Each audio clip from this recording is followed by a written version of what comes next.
बिस्मिल्लाहिर्रहमानिर्रहीम। अस्सलाम वालेकुम डियर स्टूडेंट्स।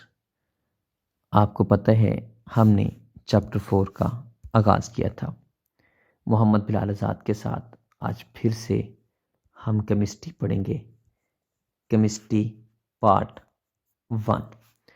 इसका हमने चैप्टर 4 शुरू किया था।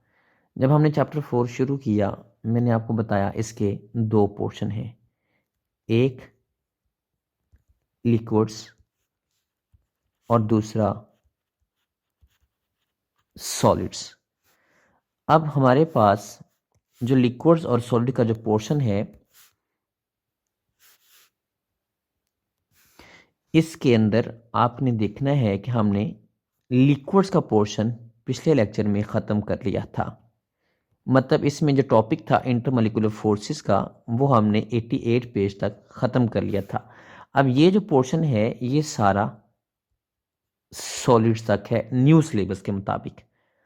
आज हम लिक्विड्स का क्योंकि टॉपिक ख़त्म कर चुके हैं, आज हम लिक्विड्स की एक्सरसाइज करेंगे।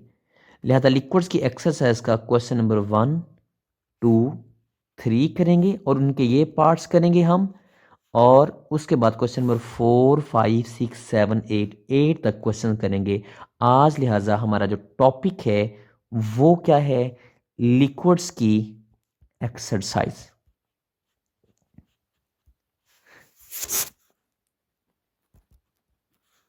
लीजिए लिक्विड्स की हम एक्सरसाइज पढ़ने जा रहे हैं। लिक्विड्स की एक्सरसाइज में अगर देखा जाए तो सबसे पहले आपको पता है कि इसमें जो पोर्शन दिया हुआ होता है क्वेश्चन नंबर 1, वो क्या होता है? एमसीक्यूज का। तो उसने पूछा है हमसे, जो सवाल पूछा है, कहता है बिलाल साहब आप बताएं कि जो लंदन फोर्सेस हैं, ये उसने लंदन फोर्सेस के बारे में सवाल किया है। ये लंदन फोर्सेस के बारे में सवाल किया है और हम लंदन फोर्सेस की अगर बात करें कि वो वाटर में होती हैं, नहीं। आपको पता है वाटर में कौन सी फोर्सेस होती हैं? Hydrogen bonding. ये मैं बड़ी डिटेल से डिस्कस कर चुका हूँ। अब उसने दूसरा बात कही, कहता हीलियम के एटम्स हैं और ये हाई टेम्परेचर पे हैं, गैसियस। इसका मतलब ये हीलियम दूर दूर हैं, तो वो तो पोल बने ही नहीं, तो वो करीब आए ही नहीं, इसलिए उनके अंदर फोर्सेस लंदन हुई ही नहीं। होती इसमें लंदन फोर्सेस ही हैं, लेकिन क्योंकि वो दूर दूर हैं, गैस की हालत में है। वैसे आपको पता है हीलियम नॉन पोलर है। इसमें होना कौन था? London forces. लेकिन कब? जब उसने लिक्विड की हालत में होना था, जब उसने लिक्विड की हालत में होना था। लेकिन ये यहां पे तो गैस है, इसका मतलब मॉलिक्यूल्स दूर दूर हैं। मॉलिक्यूल्स दूर दूर का मतलब इस ये वाला जवाब नहीं हो सकता। तो हम अगला जवाब देखते हैं।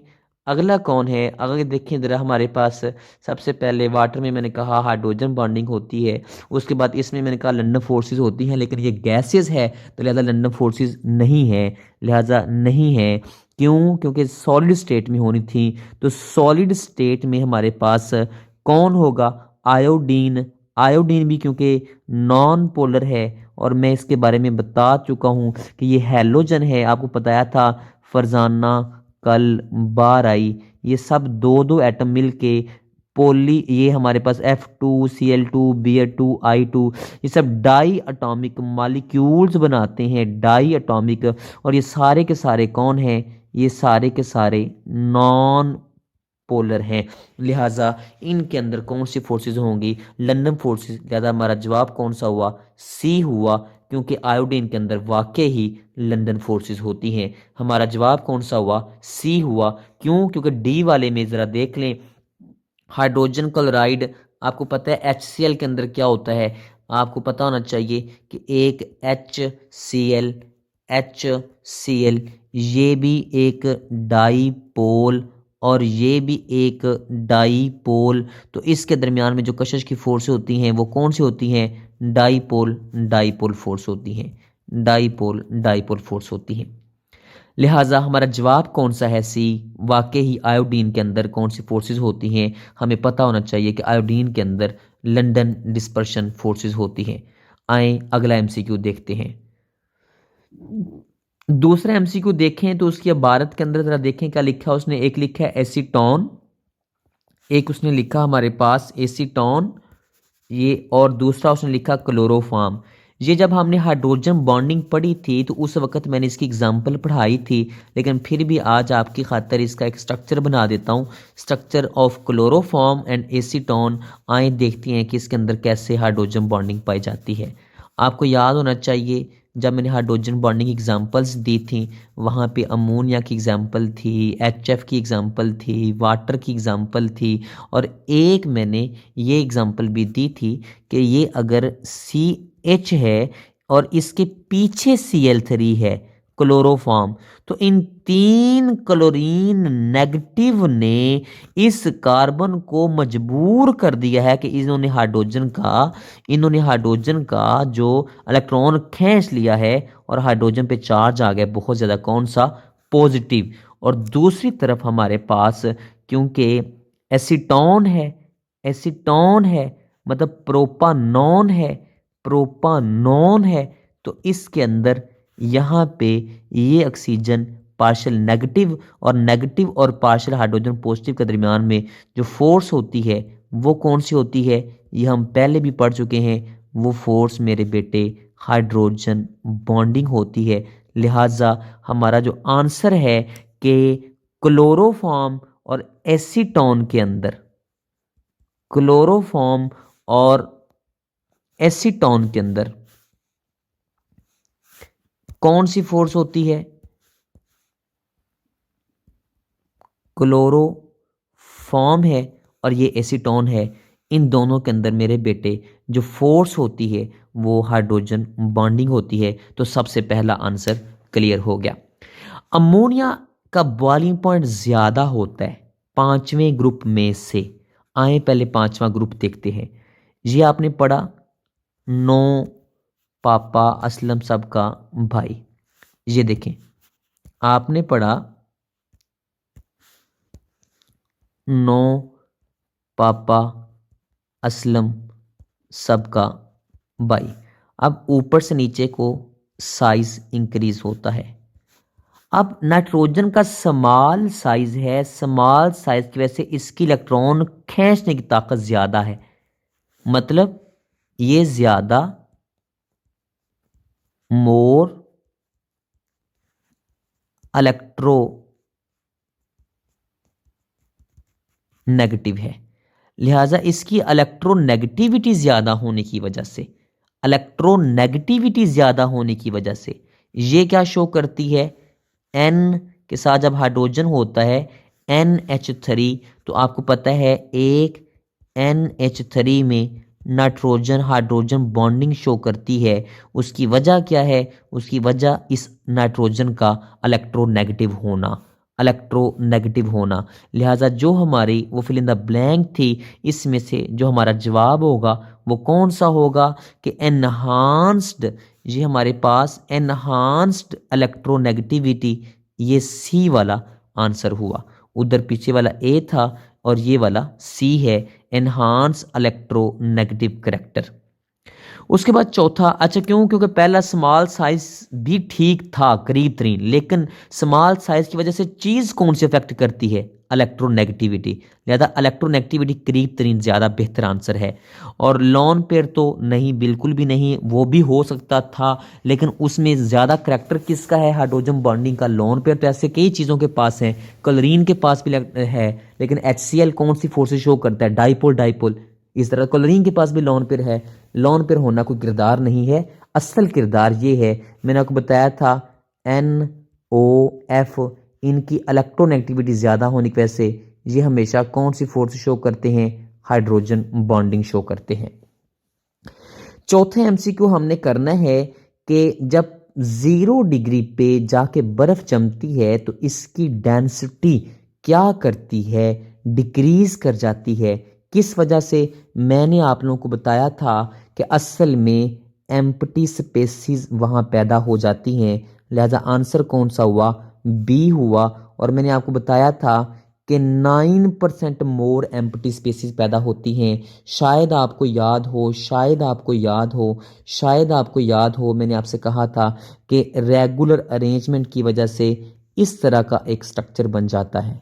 शायद आपको याद हो, शायद आपको याद हो, इस तरह का एक स्ट्रक्चर बन जाता है। जिन्हें नहीं पता वो पिछला लेक्चर सुन लीजिए। ये इस तरह का एक स्ट्रक्चर बनाया था।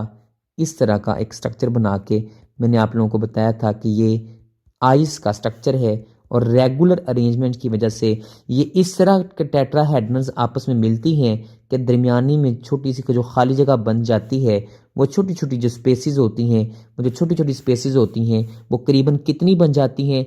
9% ज़्यादा हो जाती हैं वाटर की निस्बत। आंसर कौन सा हुआ? बी हुआ। उसके बाद हमारे पास जो आखिरी एमसीक्यू है वो हमारे न्यू सिलेबस में नहीं है। हम क्वेश्चन नंबर 2 पे जाएंगे, फिल इन द ब्लैंक्स के फिल इन द ब्लैंक्स हमने करनी है। तो याद रहे कि ये जो फिल इन द ब्लैंक है इसे हम सूटेबल वर्ड्स के साथ करते हैं। आए देखते हैं कि polarisability of noble gases down the group क्या करती है? इंक्रीज करती है। पोलराइजेबिलिटी, जी बिल्कुल। आपको पता है कि नोबल गैसेस कौन सी हैं?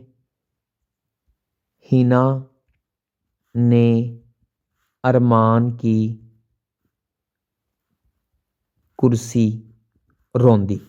अब ऊपर से नीचे क्या बढ़ता है? साइज बढ़ता है। और जितना साइज बढ़ता जाता है, साइज बढ़ने से क्या बढ़ती है? पोलराइजेबिलिटी बढ़ती है। लिहाजा polarisability of noble gases increases down the group, increases down the group. क्यों? क्योंकि साइज बढ़ रहा है। जितना साइज बड़ा होता है उसको धक्का लगाना आसान होता है, उसको पोल बनाना आसान होता है। आज ये मैं आपको समझाता हूं कैसे। ये फर्ज करें मेरे पास एक मैं पोल बना रहा हूं, ये ले, ये मैं एक पोल बना रहा हूं इतना को।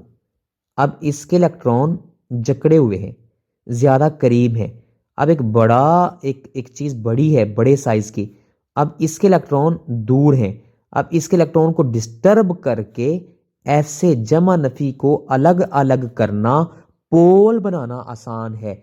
लिहाजा याद रहे कि जो पोल बनने की ताकत होती है वो साइज इंक्रीज करने से, ऊपर से नीचे साइज बढ़ता है, ऊपर से नीचे ग्रुप में साइज बढ़ता है। जितना साइज बढ़ेगा इसका मतलब उतनी पोल बनने की ताकत भी बढ़ती जाएगी, पोल बनाना आसान होता जाएगा। लिहाजा पहली जो फिल इन द ब्लैंक है वो कौन सी हुई? पोलराइजेबिलिटी इंक्रीज करती है, इंक्रीज करती है, इंक्रीज करती है।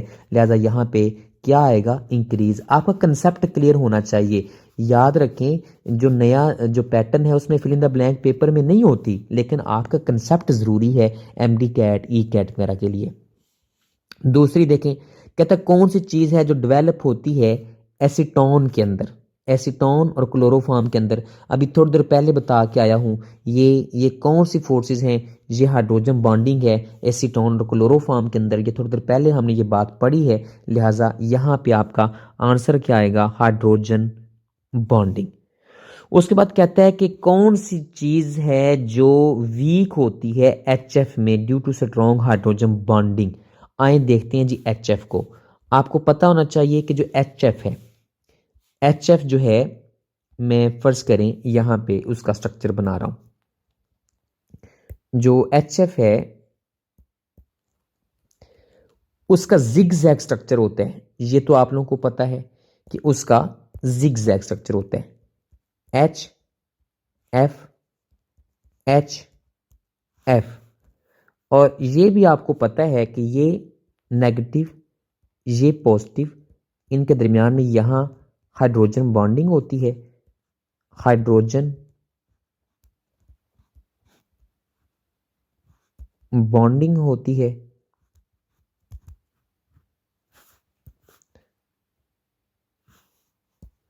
ये जो हाइड्रोजन बॉन्डिंग होती है, आपको पता ना चाहिए यहां पे 120 का एंगल होता है, 120 डिग्री होता है। अच्छा, एक एसिड होता कौन सा है?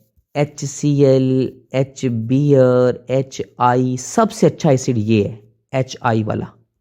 ये देखें, फरजाना कल बार आई, ये पीरियोडिक टेबल की लाइन आपको याद करवाई थी। HF HCl HBr HI, ये सबसे अच्छा एसिड है, ये सबसे कमजोर एसिड है। क्यों? क्योंकि फ्लोरीन की ताकत बहुत ज्यादा है, इलेक्ट्रोनेगेटिव। लिहाजा मैं एक जुमला बोलने लगा हूं, ये शॉर्ट क्वेश्चन भी है कि हाइड्रोजन इज एंट्रैप्ड, हाइड्रोजन जकड़ी हुई है between two highly electronegative fluorine atom. लिहाजा ये फ्लोरीन इस फ्लोरीन और इस फ्लोरीन के दरमियान में, इस फ्लोरीन और इस फ्लोरीन के दरमियान में ये जकड़ी हुई है, जिस वजह से ये हाइड्रोजन दरमियान में जकड़ी होने की वजह से आसानी से लॉस नहीं की जा सकती। एसिड कौन होता है? मुझे जरा ये बता दें कि एसिड कौन सा होता है? एसिड वो होता है जो H लॉस करे वाटर में, प्रोटॉन दे। लिहाजा मैंने क्या बताया कि एक एसिड वो होता है जो लॉस करता है proton H positive is also called proton. क्यों? एक इलेक्ट्रॉन था, एक प्रोटॉन था, इलेक्ट्रॉन चला गया, पॉजिटिव चार्ज आ गया, बाकी रह ही प्रोटॉन गया, अकेला प्रोटॉन ही रह गया, इसलिए H पॉजिटिव का नाम प्रोटॉन भी होता है। H पॉजिटिव का नाम प्रोटॉन भी होता है मेरे बेटे, H पॉजिटिव का नाम प्रोटॉन भी होता है। अच्छा देखें, आए वापस चलते हैं। ये फ्लोरीन है, इधर नीचे ये भी फ्लोरीन है। अब दो फ्लोरीन के दरमियान में जब ये हाइड्रोजन जकड़ी हुई है, अब ये जकड़ी हुई है, क्या ये लॉस हो जाएगी? नहीं, इसे निकालना मुश्किल है। लिहाजा HF आसानी के साथ हाइड्रोजन लॉस नहीं करता। लिहाजा मैंने क्या कहा कि hydrogen is entrapped between two highly electronegative fluorine atoms, so it is difficult to remove the hydrogen atom, it is difficult to remove the proton from the HF, so it is the weak acid. लिहाजा HF कौन है? एक weak acid है। क्यों? क्योंकि strong hydrogen bonding की वजह से इसके अंदर से इसको निकालना मुश्किल होता है, वीक। यहां पे फिर MCQ क्या आएगा? ये मैंने सारा शॉर्ट क्वेश्चन भी आपके सामने डिस्कस कर दिया है। यहां पे फिर आंसर क्या आएगा आपको पता होना चाहिए कि एसिडिक स्ट्रेंथ क्या आएगा जी? Acidic strength. यहां पे आप लिख लीजिए एसिडिक स्ट्रेंथ। उसके बाद हमारे पास चौथी जो फिल इन द ब्लैंक है, खाली जगह है, concept of dynamic equilibrium ultimate होता है आर रिवर्सिबल में। ये उन्होंने वैसे भी हमारे सिलेबस में से निकाल दिया है रिवर्सिबल रिएक्शंस, ये क्योंकि इक्विलिब्रियम उसने जो कंसेप्ट लिया है ना, ये असल में उसने हमारे पास एक टॉपिक था चैप्टर 4 में जो हमने नहीं पढ़ा, वेपोरेशन और बॉइलिंग पॉइंट का। वहाँ पे जाके जब हम वेपर प्रेशर पढ़ते हैं तो वेपर प्रेशर के साथ ही हमें पढ़ना पड़ता है। तो इसका वैसे जो जवाब है वो असल में तो अल्टीमेट गोल आता है। मतलब ये एक रिएक्शन है, बंद बर्तन है, ये वेपर्स बन रहे हैं, ये लिक्विड है, ऊपर को वेपर्स बन रहे हैं, और ऊपर से आप बंद कर दें तो वेपर्स वापस गिरना शुरू हो जाएंगे, लिक्विड के अंदर। एक वक्त आएगा कि वेपर बनने का अमल और वेपर वापस आने का अमल बराबर हो जाएंगे, उसे क्या बोलते हैं? इक्विलिब्रियम। तो लिहाजा तमाम रिवर्सिबल रिएक्शंस का जो गोल क्या होता है? अल्टीमेट यही होता है, इक्विलिब्रियम। लिहाजा असल में ये क्या फिल इन द ब्लैंक लिखी है कि जब इक्विलिब्रियम कायम होती है, मैं फिर से बता दूं, ये मेरे पास बर्तन है, यहाँ पे लिक्विड है, ये वेपर्स बन रहे हैं, आप यहाँ से इसको बंद कर दें, ये वेपर ऊपर को जाने का अमल, वापस आने का अमल, जब रिवर्सिबल रिएक्शन होता है तो एक वक्त आएगा जब फॉरवर्ड का रेट स्पीड वापस रिवर्स की स्पीड के बराबर हो जाएगी। इसको हम क्या बोलते हैं? इक्विलिब्रियम बोलते हैं। लिहाजा इक्विलिब्रियम में आखिरकार क्या गोल होता है? आखिरकार यही गोल होता है मेरे बेटे के इक्विलिब्रियम कायम हो जाती है रिवर्सिबल रिएक्शंस के अंदर। लिहाजा हमारा जवाब रिवर्सिबल में यहाँ पे क्या आएगा, अल्टीमेट गोल, आखिरी मकसद। पांचवी फिल इन द ब्लैंक है, वो कहता है जनाब एंथैल्पी ऑफ वेपोराइजेशन, किसकी, हेक्सेन की, क्या होती है, ज्यादा, ग्रेटर। लो जी ये जवाब है ग्रेटर, किससे, इथेन से। वजह आए मैं अभी बता देता हूं, आपको वैसे बताई थी लेकिन आज फिर बता देता हूं, ये हमने टॉपिक में पढ़ा था। ये ले मेरे पास एक छोटी सी चीज है, फर्ज करें CH3 दो कार्बन वाली, अब एक और CH3 है, तो इसके दरमियान में यहां पे लंदन फोर्सेस, यहां पे लंदन फोर्सेस।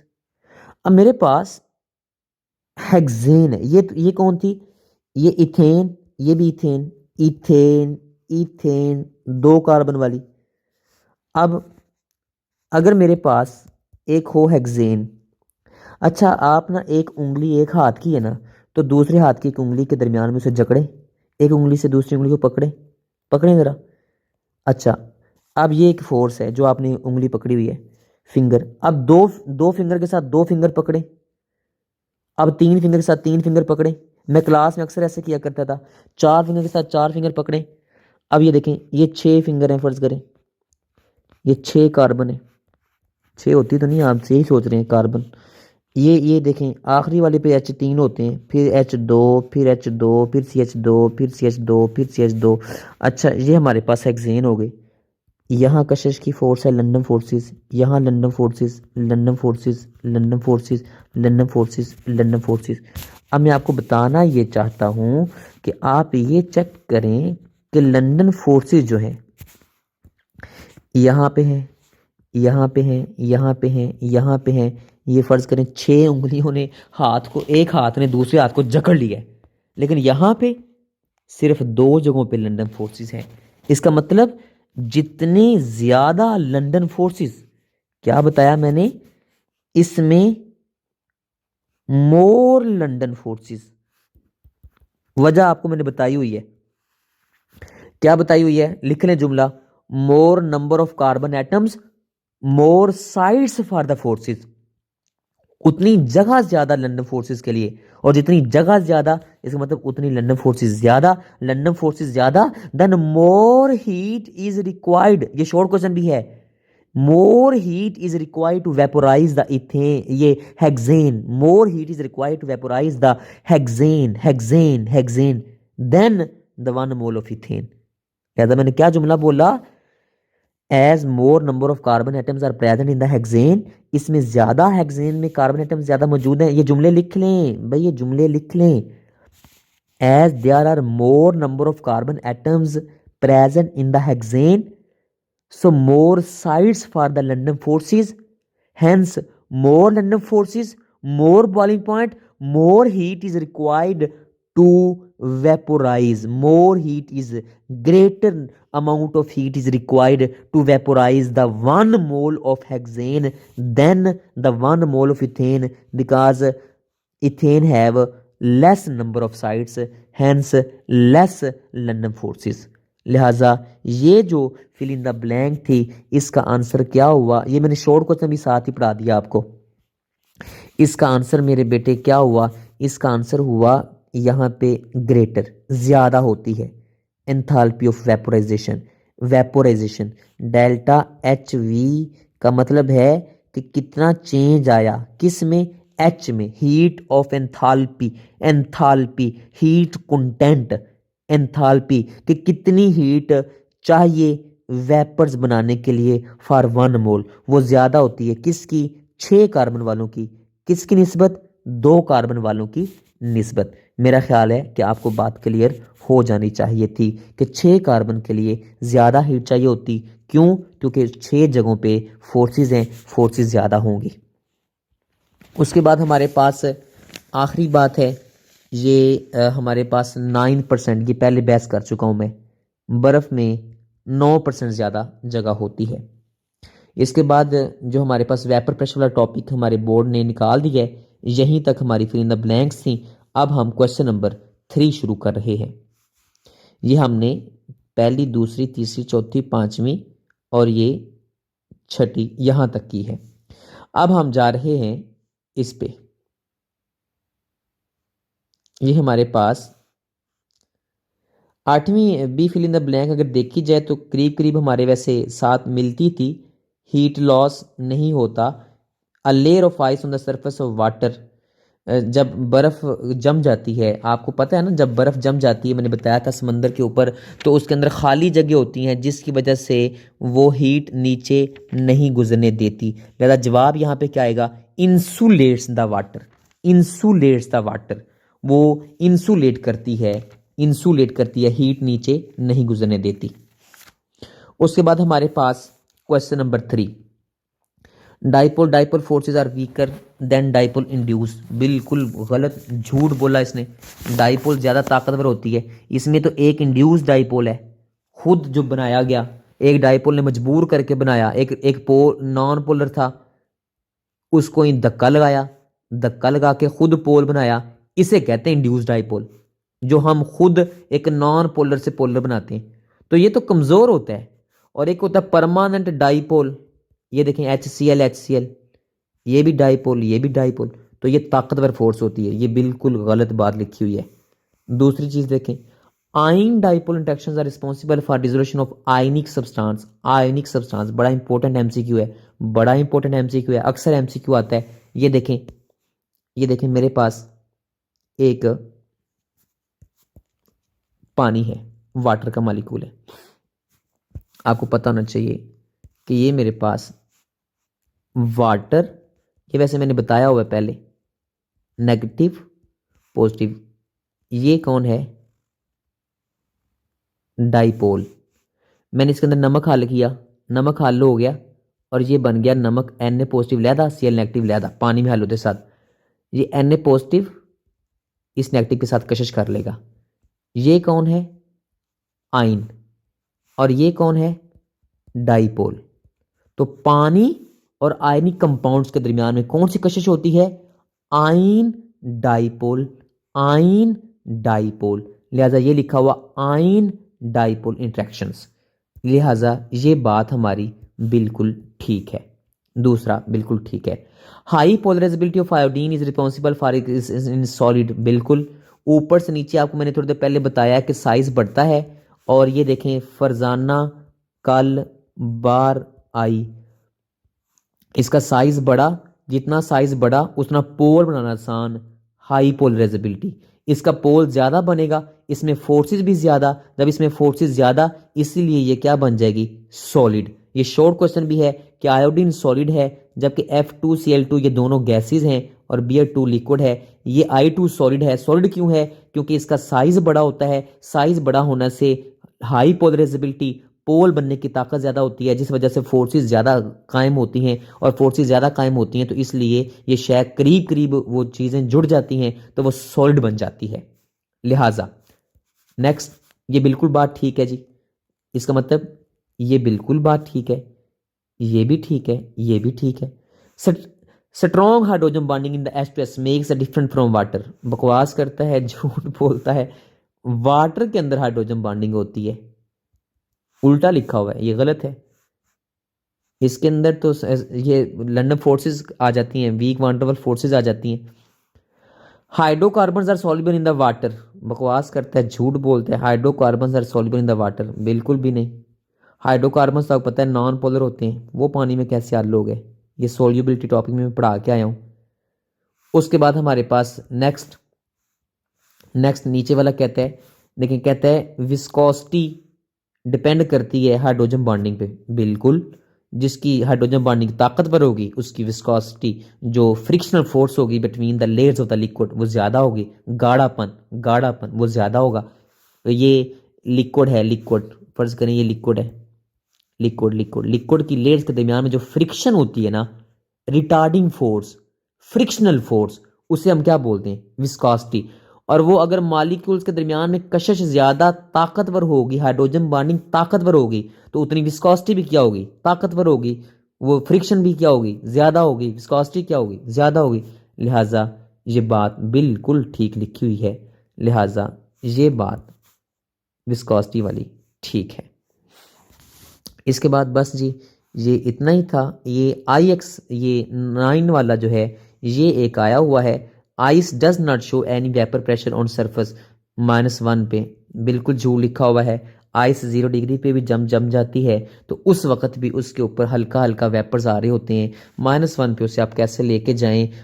कभी भी जिंदगी में, वैसे ये यहाँ का टॉपिक नहीं बनता था, ये वेपर प्रेशर का टॉपिक है कि वेपर प्रेशर हमेशा हर टेम्परेचर पे होती है। ये जुमला याद कर लें, वेपर प्रेशर हमेशा हर टेम्परेचर पे होता है, अवेपोरेशन हमेशा हर टेम्परेचर पे होती है। ये गलत लिखा हुआ है, आइस 0 डिग्री पे जाके जमती है, उसके ऊपर भी हमारे पास हल्की वेपर्स होते हैं, वेपर का प्रेशर होता है। ये हमारा टॉपिक ख़त्म हुआ। एक छोटा सा MCQ मैं बताना चाहता हूँ आज आइस के मुतल्लिक। अभी आइस की बात आई तो मैं बताता चलूँ, बड़ा ज़रूरी MCQ है, आपने याद रखना है। जो आइस है ना, इसके बारे में एक बड़ी ज़रूरी बात है कि आइस, जब पानी है ना, पानी के मालिक्यूल इसे ठंडा करें, करीब आएंगे, ठंडा करें, टेम्परेचर कम करें, ठंडा करने पे, टेम्परेचर कम करने पे करीब आएंगे, सिकुड़ते गए, तो जितना मालिक्यूल करीब आ रहे हैं वो तो डेंसिटी बढ़ रही है, लेकिन 4 डिग्री पे आके मैक्सिमम होगी। इसके बाद क्या होगा? इसके बाद जितना करीब लाएंगे ना, ड्यू टू रेगुलर अरेंजमेंट, इसके नीचे 0 डिग्री पे जाके, मतलब 4 के बाद जाके आहिस्ता आहिस्ता रेगुलर अरेंजमेंट आती है। और जितनी रेगुलर अरेंजमेंट आती है, रेगुलर अरेंजमेंट की वजह से मैंने आपको बताया कि उसके अंदर क्या होता है, 9% जगह पैदा हो जाती है। याद है मैंने कहा था बर्फ फिर इतनी उठ जाती है, इसके अंदर 9% एम्प्टी स्पेसेस होती हैं, और इस 9% एम्प्टी स्पेस की वजह से डेंसिटी क्या करती है, डिक्रीज करती है। लिहाजा ये आपने याद रखना है कि मैक्सिमम डेंसिटी किस पे होती है, 4 डिग्री पे। उसके बाद आहिस्ता आहिस्ता डेंसिटी डिक्रीज होना शुरू हो जाती है और 0 डिग्री पे डेंसिटी बिल्कुल आके लो हो जाती है, वाटर की निस्बत। आगे चलते हैं, हमारा जो आज का टॉपिक है उस पे चलते हैं। आज ये बिल्कुल हम अभी एक्सरसाइज कर रहे हैं। आज अभी हमने क्वेश्चन नंबर 1 किया, फिर क्वेश्चन नंबर 2 किया, फिर हमने क्वेश्चन नंबर 3 किया। आए अभी क्वेश्चन नंबर हम 4 करने लगे हैं। क्वेश्चन नंबर 4 क्या है, शॉर्ट क्वेश्चंस हैं। आए हम क्वेश्चन नंबर 4 का शॉर्ट क्वेश्चन करते हैं। आए जी, कहता है कौन कौन सी फोर्सेस हैं इनके अंदर। जी सबसे पहले अमोनिया, तो आपने स्ट्रक्चर बनाने हैं। मैंने कुछ असाइनमेंट्स देखी हैं, बस किताबों को कॉपी करते हैं आप लोग, मेरी ना सुनिएगा कभी, मेरी ज़िंदगी का तजुर्बा ना कभी आप मानिएगा। वो सारे ऐसे डॉक्टर बन गए सारे जो मुझसे पढ़ के गए किताबों से पढ़ के। अच्छा, ये इलेक्ट्रोनेगेटिव है, ये बहुत पार्शियल पॉजिटिव है।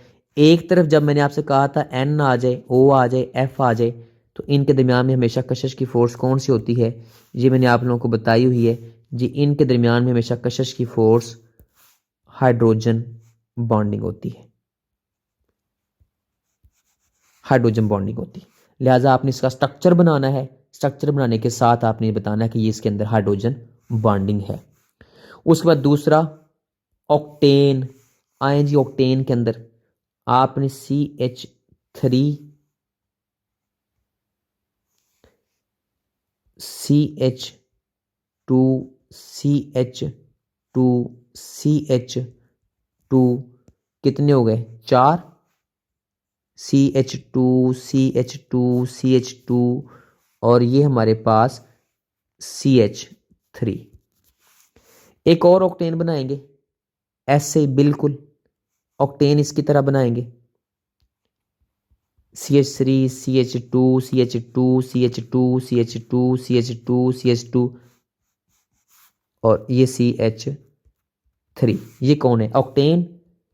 ये नॉन पोलर है और इसके दरमियान में ये जो फोर्सेस हैं, ये कौन सी फोर्सेस हैं? आपने बतानी है कि ये फोर्सेस मेरे बेटे लंदन फोर्सेस हैं। लंदन फोर्सेस है। आपने ज़रा प्यारा सा स्ट्रक्चर बनाना है, सीधा सीधा, कि कार्बन के सामने कार्बन आए। लिहाजा इसके अंदर क्यों? क्योंकि आपको पता है ये नॉन पोलर्स हैं। ये कौन है? Non polar. इसलिए इनके अंदर कौन सी फोर्सेस हैं? लंदन फोर्सेस हैं। उसके बाद नेक्स्ट देखते हैं। नेक्स्ट उसने मेरे बेटे बताया है आर्गोन, हिना ने अरमान की कुर्सी रोंदी। ये सारी नोबल गैसेस नॉन पोलर हैं और सारी नॉन पोलर्स के दरमियान एक आर्गोन और दूसरे आर्गोन में भी के दरमियान में जो फोर्स होती है वो कौन सी फोर्स कायम होगी? London forces. London forces. Structure बना के दिखाने आपने, स्ट्रक्चर बना के। 3 शेल होते हैं आर्गोन में, पहला, दूसरा, तीसरा। तीसरा पीरियड है तो 3 शेल होते हैं, 3 शेल होते हैं। बस इतना ही बना दीजिएगा और दरमियान में ये फोर्स आपने दिखानी है कि इसके दरमियान में फोर्स कौन सी होती है? लंदन फोर्सेस होती हैं। उसके बाद आर्गोन के बाद उसने कहा प्रोपानॉन का बताएं और मेथानॉल का बताएं। ये प्रोपानॉन फिर आएगा, ध्यान से सुन लीजिएगा। ये प्रोपानॉन, ये देखें एसीटोन होता है, पहले बता के आया हूं। CH3 C double bond O CH3, ये होता है एसीटोन। एसीटोन। अच्छा एक और लें, CH3 C double bond O CH3। ये नेगेटिव, ये पॉजिटिव, ये पॉजिटिव, ये नेगेटिव, ये नेगेटिव है और ये पॉजिटिव है। Partial positive, partial negative. अब ये ऑक्सीजन और इस कार्बन के दरमियान में एक कशिश की फोर्स कायम हो जाएगी और ये फोर्स कौन सी फोर्स होगी भला? डाइपोल। डाइपोल। क्यों? क्योंकि आपको पता है ये जो है डाइपोल बन गया है और ये भी डाइपोल बन गया है। लिहाजा इसके दरमियान में फोर्स कौन सी होगी? डाइपोल। Dipole force. ये कौन था? प्रोपानॉन। प्रोपानॉन। ये हमने क्या पढ़ा है? ये प्रोपानॉन पढ़ा है बेटा। प्रोपानॉन प्रोपेन से निकला। ये देखें, एक कार्बन, 2 कार्बन, 3 कार्बन। तो जिसमें 3 कार्बन हो सके कहते हैं प्रोपेन, और जिसमें ये वाला ग्रुप होना, ये C डबल बॉन्ड O कीटो। इसके इधर भी कार्बन की चेन, इधर भी कार्बन की चेन हो तो इसे कहते हैं कीटोन। ऑन, इनके एंड पे लगाते हैं ऑन। प्रोपानॉन, ब्यूटानॉन, पेंटानॉन, हेक्सानॉन, इस तरह। Acetone, on. कीटोन्स के एंड पे हम क्या लगाते होते हैं? ऑन लगाते होते हैं। Ketone, on. लिहाजा ये कौन है? प्रोपानॉन है। हम अपनी बात पे वापस आ गए हैं। अच्छा मेरे बेटे, इसके बाद उसने ना जो सवाल किया है, उसने कहा है बिलाल साहब आप बताएं कि इस मेथानॉल के अंदर कौन सी फोर्सेस होती हैं। मैं वैसे बड़ी दफ़ा वजाहत कर चुका हूँ, आखिरी दफ़ा फिर वजाहत कर देता हूँ कि जो अल्कोहल्स होते हैं, जो ओल्स होते हैं, ओल्स होते हैं, उनके अंदर कौन सी फोर्स होती है भला? क्योंकि उनके अंदर OH होता है। OH, OH, OH। और मैं पहले कई दफ़ा बता चुका हूं कि जब N आ जाए, O आ जाए या F आ जाए और दूसरी तरफ आ जाए H, तो उनके दरमियान में फोर्स कौन सी होती है? Hydrogen bonding. लिहाजा इसका जवाब क्या हुआ? Hydrogen bonding. मतलब ये देखें, आप यूं इसकी बना लें, अपनी शक्ल बना लें आप। मेथानॉल है CH3OH। एक और बनाएं CH3OH, ये पार्शियल पॉजिटिव, ये पार्शियल नेगेटिव। ऑक्सीजन और हाइड्रोजन के दरमियान में ये जो फोर्स होती है, ये कौन सी फोर्स होती है? हाइड्रोजन बॉन्डिंग, लिहाजा हाइड्रोजन बॉन्डिंग। क्लियर? आगे चलते हैं। ये हमारा क्वेश्चन नंबर 4 का ए पार्ट क्लियर हुआ। उसके बाद कहता है जनाब कि प्रोपानोन, प्रोपानोन, प्रोपानोल और ब्यूटेन में कौन कौन सी फोर्सेस हैं, इनके मैसेज के हिसाब से इन्हें लिस्ट करें और इनके बॉइलिंग पॉइंट्स के हिसाब से लिस्ट करें। रिलेटिव मॉलिक्यूलर्स मैसेज करीब करीब हैं, आप बताएं कि इनके अंदर फोर्सेस कौन सी हैं। आए चेक करते हैं। तो सबसे पहले आपने सब के स्ट्रक्चर्स बनाने हैं। मैं फिर कह रहा हूं, आपने सब के स्ट्रक्चर्स बना के दिखाने हैं। ये लें जी, मैं दिखा रहा हूं आपको, सब के स्ट्रक्चर्स दिखा रहा हूं। ये लें, मैं सबसे पहले उसने कहा प्रोपानोन है, अभी दिखाया था मेरे बेटे, अभी दिखाया था।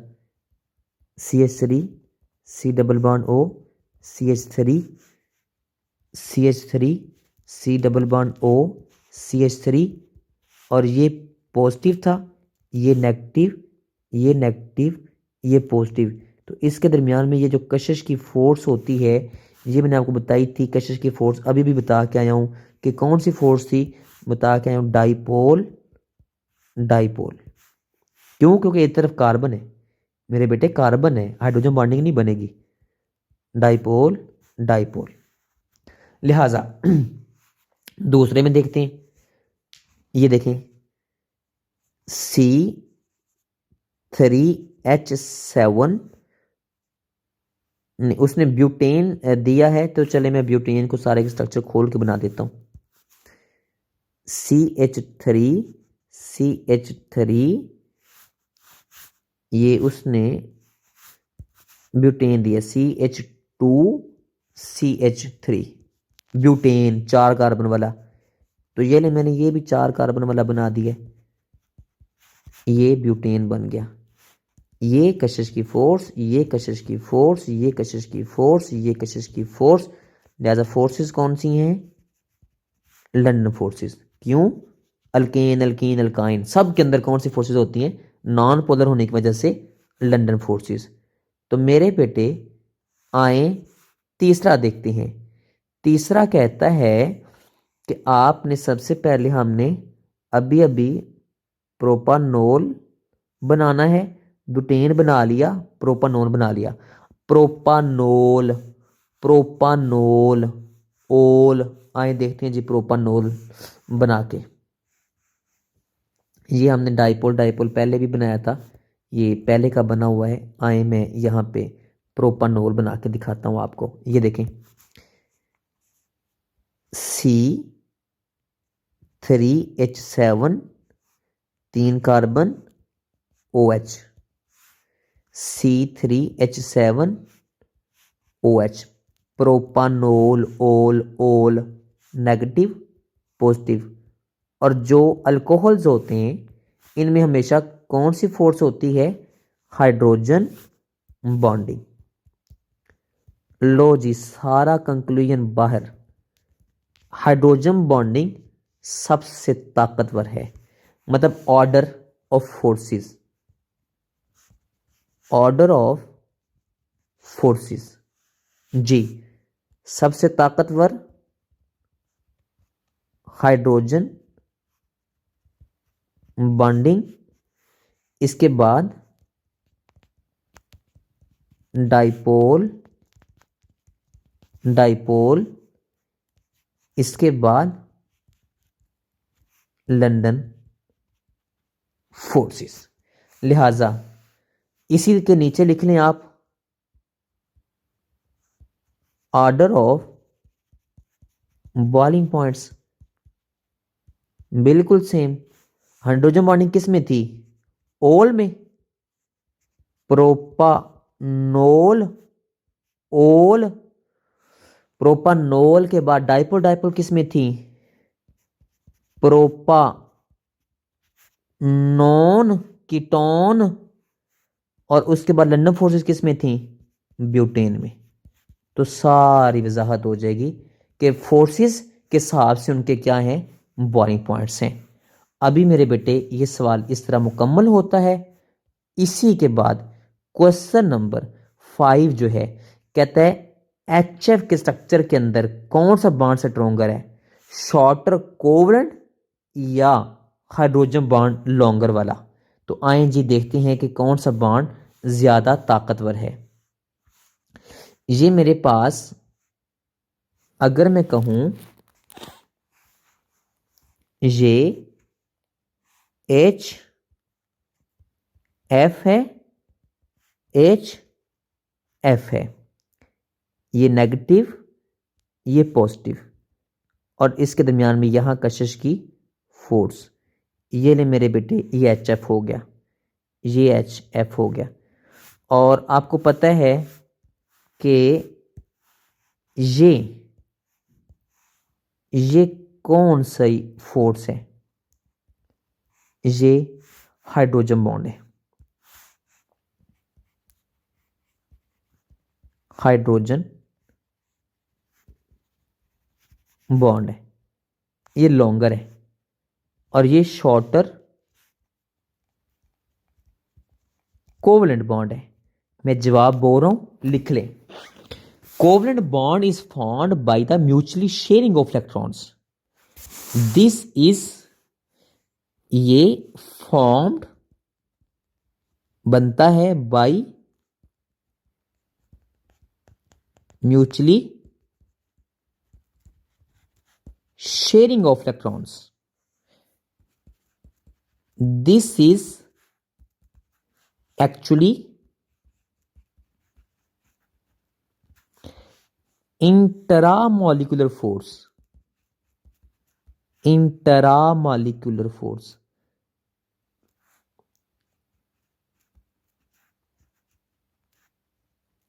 इंटरा मालिक्यूल के अंदर की फोर्स। और अब इसके बारे में लिखिए नीचे, hydrogen bond. Hydrogen bond is actually intermolecular force which is formed due to partial positive charge of hydrogen atom and highly electronegative of electronegativity of the fluorine atom. ये जुमले लिख लिए आपने, मतलब पहले कोवेलेंट बॉन्ड के बारे में लिखें, फिर हाइड्रोजन बॉन्ड के बारे में। हाइड्रोजन बॉन्ड के बारे में क्या लिखना है, it is actually intermolecular force. वो कौन सी थी, इंटरामॉलिक्यूलर। और हाइड्रोजन बॉन्ड इज द, मतलब आप इसके बारे में लिखें, हाइड्रोजन बॉन्ड इज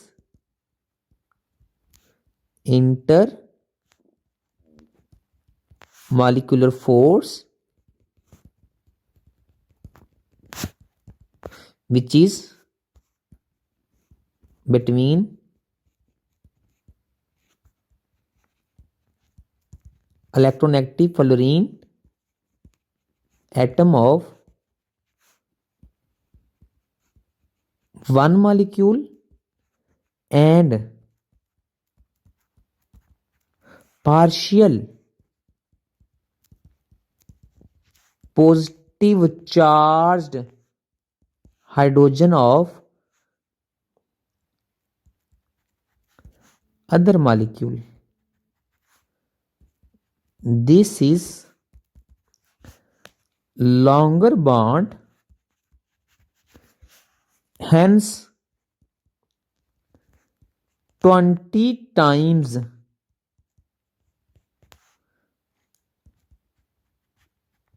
weaker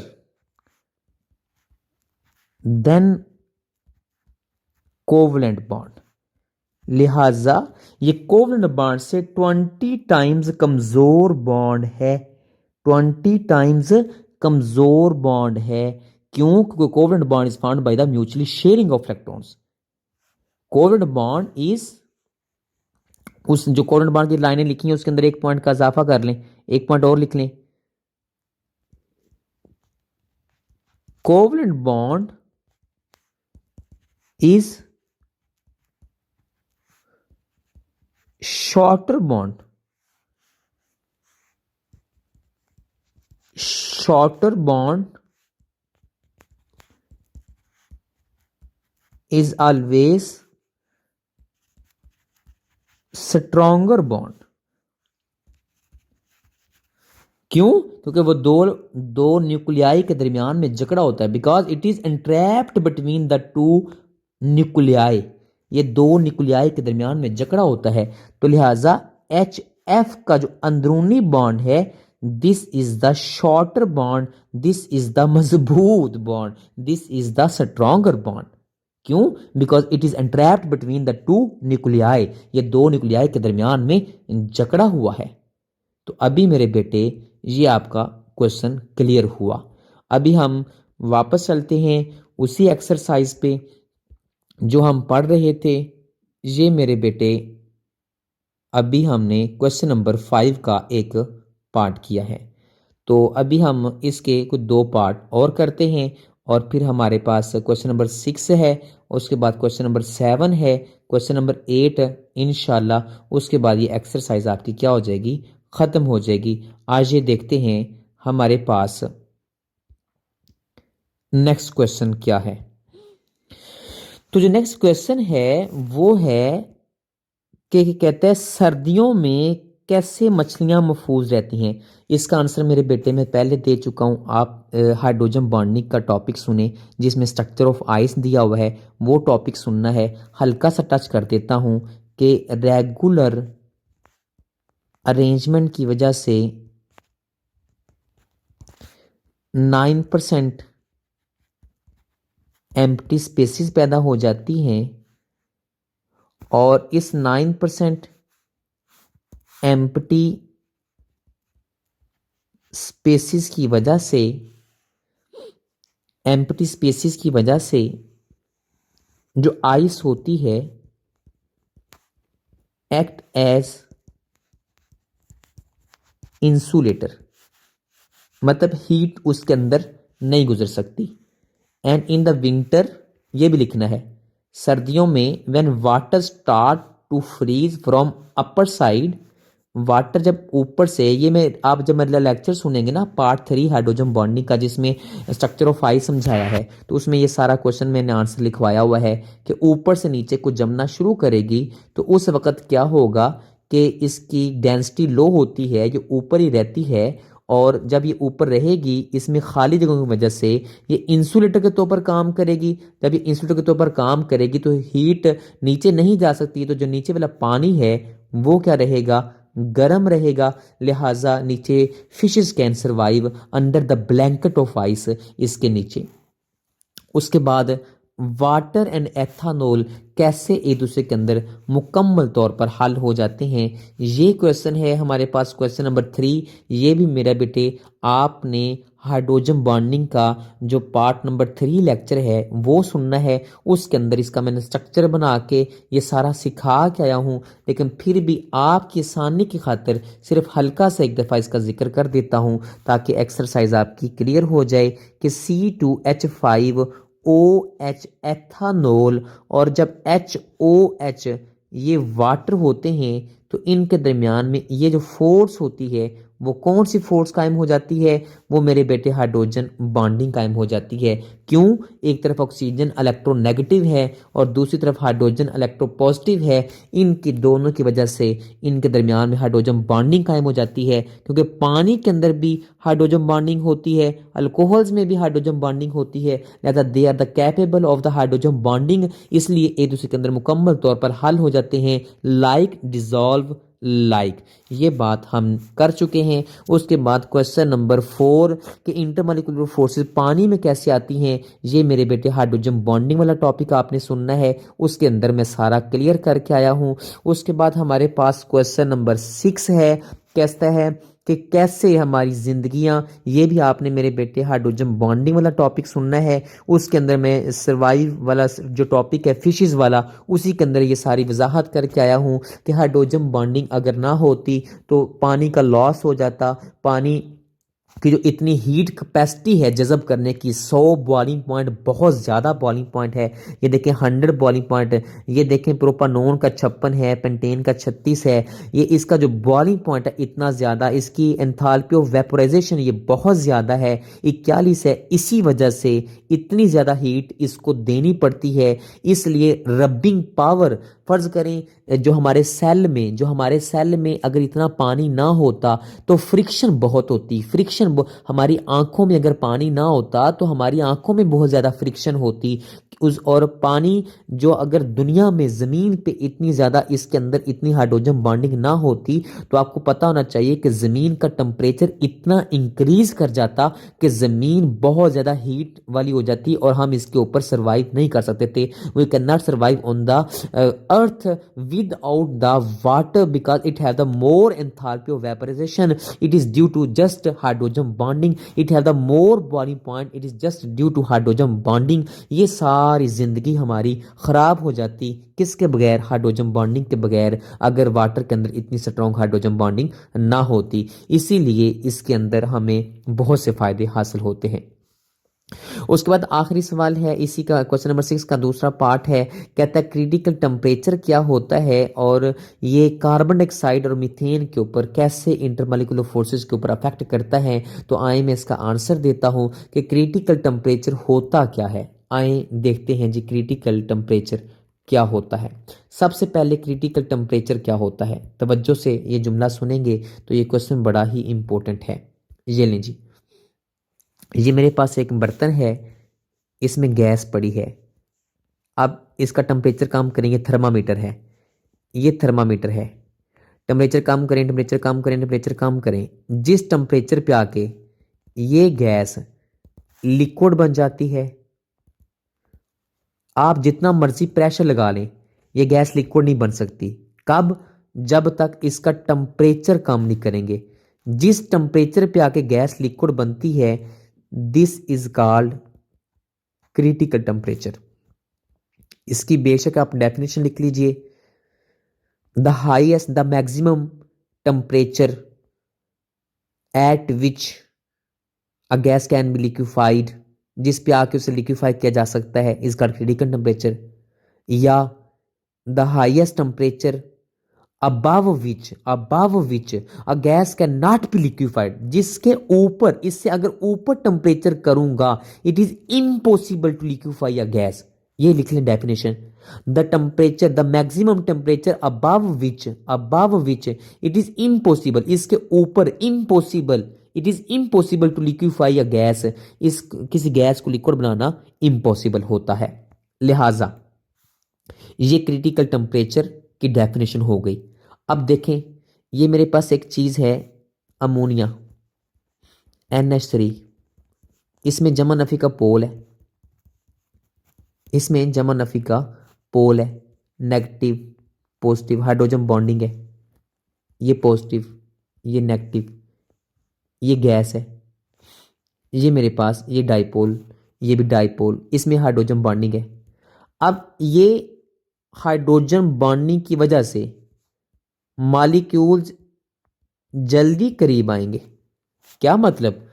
मैं आपको बताना चाहता हूं कि जिसकी फोर्सेस हों ताकतवर, मैंने क्या बताया, जिसकी फोर्सेस हों स्ट्रोंगर, उसके मॉलिक्यूल्स जल्दी करीब आएंगे। तो लिहाजा वो गैस जल्दी लिक्विड बनेगी। लिहाजा अभी थर्मामीटर है, ये थर्मामीटर है, उसका क्रिटिकल टेम्परेचर अभी ऊपर ही होगा। ऊपर से टेम्परेचर को कम करते हैं ना ज्यादा से कम कर दें, अभी ऊपर ही होगा कि वो गैस लिक्विड बन जाएगी। लिहाजा उनका क्रिटिकल टेम्परेचर हाई होता है। कंक्लूजन क्या निकला? कंक्लूजन ये निकला, more stronger the forces molecules will come closer more readily and the gas will be liquefied more readily, so it have the high critical temperature। क्या मतलब? Stronger intermolecular forces, high critical temperature. ये हमारा मेरे बेटे conclusion निकला। और जिसके अंदर फोर्सेस कमजोर होंगी उसका टेम्परेचर और नीचे लाना पड़ेगा, और नीचे लाना पड़ेगा, उसका क्रिटिकल टेम्परेचर लो होता है। लिहाजा इसके उल्टी बात लिख लें कि weaker the intermolecular forces, low critical temperature. ये बड़ा इंपॉर्टेंट एमडी कैट का भी एमसीक्यू है, बड़ा इंपॉर्टेंट एमडी कैट का भी एमसीक्यू है। इसे लिख लें, इसे लिख लें, इसे लिख लें। ये बड़ा इंपॉर्टेंट एमडी कैट का भी एमसीक्यू है। अच्छा देखें, ये मेरी बात सुने। ये फर्ज करें मेरे पास एक चीज है, ये हमारे पास अभी अभी जो उसने दो मिसालें दी हैं, कहता है बिलाल साहब आपके पास एक कार्बन डाइऑक्साइड है और एक मीथेन है। अब बड़ी अजीब बात है, कार्बन डाइऑक्साइड भी नॉन पोलर है। क्यों? जमा नफी का पोल इधर को, जमा नफी का पोल इधर को, तो डायपोल मूवमेंट जीरो फिजिक्स के रूल से। ये भी नॉन पोलर, क्योंकि जितना पोल उधर को उतना पोल उधर को। और CH4 जो है, ये भी चारों पोल इस तरीके के होते हैं कि ये भी नॉन पोलर, कि एक दूसरे को सारे कैंसिल कर देते हैं। तो इसमें भी फोर्सेस कौन सी? London forces. इसमें भी फोर्सेस कौन सी? London forces. लेकिन आप इसके नीचे लिखेंगे CO2 के नीचे। लेकिन जो CO2 है ना, have high boiling point because, क्यों? ड्यू टू ग्रेटर साइज, इसका साइज बड़ा है। हेंस मोर पोलराइजेबिलिटी, मतलब more easy distortion and more pole बनने की ताकत, पोल बनने की ताकत, मोर पोलराइजेबिलिटी, एबिलिटी, एबिलिटी, ये लें। लिहाजा मेरे बेटे, जिसका साइज बड़ा होता है ना, जिसका साइज बड़ा होता है उसको पोल बनाना आसान होता है, क्योंकि इलेक्ट्रॉन न्यूक्लियस से दूर होते हैं। उसको पोल बनाना आसान, जितना पोल बनाना आसान, उसमें अगला पॉइंट क्या आएगा, इससे आगे क्या लाइन आएगी? More stronger the London forces. उसमें उतनी लंदन फोर्सेस ज्यादा, लिहाजा वो उतनी, जितनी फोर्सेस ज्यादा ताकतवर होंगी, मालिक्यूल ज्यादा जल्दी करीब आएंगे। ये थर्मामीटर है, तो जितनी ज्यादा मालिक्यूल जल्दी करीब आएंगे, इसका मतलब अभी अभी यहीं पे टेम्परेचर होगा और वो गैस क्या बन जाएगी? और वो गैस लिक्विड बन जाएगी। लिहाजा उसका क्रिटिकल टेम्परेचर हाई है। किसकी निस्बत? मीथेन की निस्बत है। Hence high critical temperature. Clear? ये छोटा सा सी लिखा है मैंने, hence high critical temperature. Similarly methane have, आप इसके आगे लिख लें, similarly methane have smaller size, hence low polarizability, so weaker forces, hence low critical temperature. इसलिए उसका क्रिटिकल टेम्परेचर मेरे बेटे क्या होगा? कम होगा। ये बड़ा इंपॉर्टेंट शॉर्ट क्वेश्चन था, बड़ा ही इंपॉर्टेंट शॉर्ट क्वेश्चन था। इसे अच्छे तरीके से याद कर लें, क्योंकि ये कई दफ़ा पहले बोर्ड में आ चुका है। ये मुमकिन है कि इस दफ़ा भी आ जाए।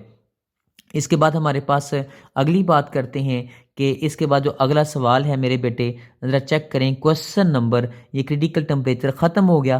क्वेश्चन नंबर 7 कहता है इनके अंदर फोर्सेस कौन कौन सी हैं। ये आप जल्दी से देखें। वाटर की मैं बड़ी दफ़ा बता चुका हूँ, हाइड्रोजन बॉन्डिंग, प्रोपानॉन की मैं शक्ल बना चुका हूँ, मैं आपको बता चुका हूँ। इसके अंदर डाइपोल, डाइपोल डायग्राम आपने इसमें बनानी है।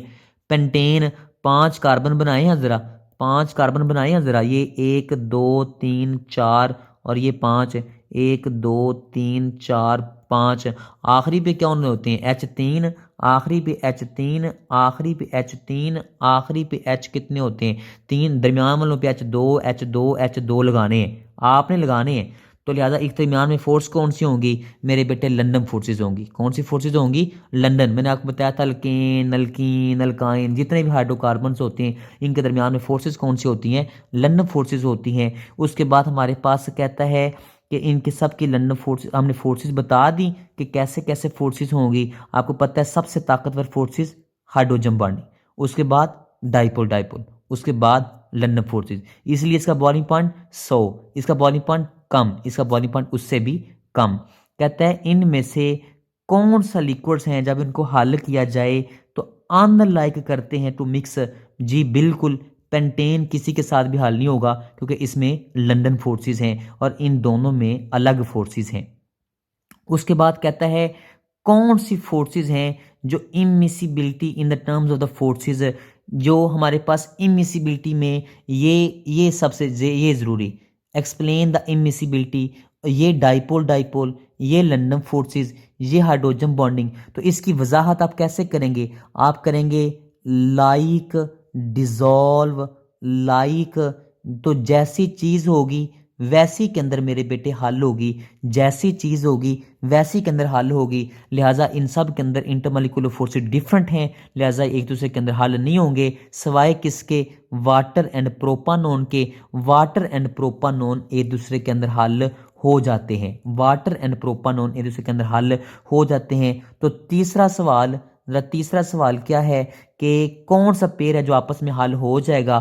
तो हमारे पास प्रोपानोन और वाटर का, तो आपने ऐसे बनाना है कि ये मेरे पास ये प्रोपानोन है, ये प्रोपानोन है